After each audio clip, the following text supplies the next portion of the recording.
حضرت عمر رضی اللہ تعالیٰ عنہ بہت ہی بہادر تھے۔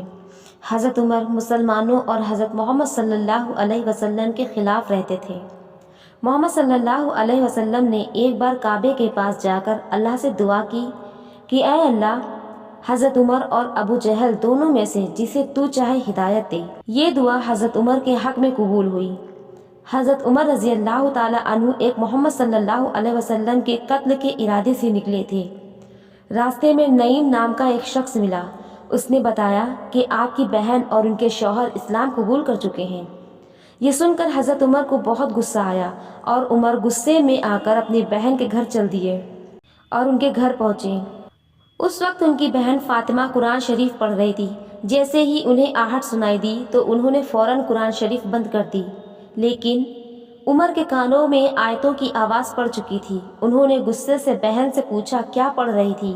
بہن نے کہا کیا بات، تم اتنے غصے میں کیوں ہو؟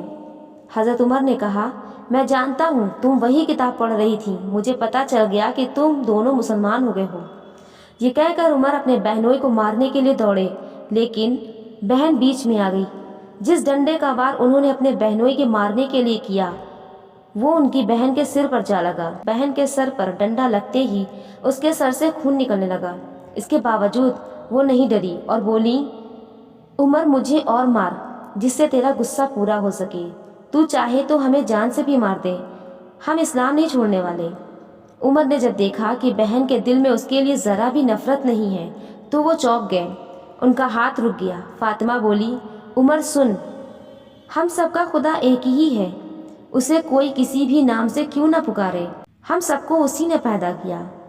ہمارے محمد صلی اللہ علیہ وسلم اللہ کے رسول ہیں اور ہم ان پر نیچھاور ہیں، اس لیے تو مارنا چاہتا ہے تو ہمیں مار ڈال۔ یہ دیکھ کر عمر کو لگا کہ اسلام کی ہی طاقت سے ان کی بہن موت سے بھی نہیں ڈر رہی ہے۔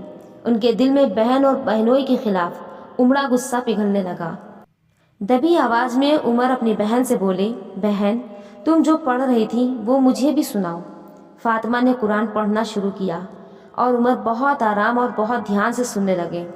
سنتے سنتے بول اٹھے اللہ ایک ہے، محمد صلی اللہ علیہ وسلم اللہ کے رسول ہیں، اور کلمہ پڑھا۔ پھر بہن کے ساتھ وہ محمد صلی اللہ علیہ وسلم کے پاس گئے اور اسلام قبول کر لیا۔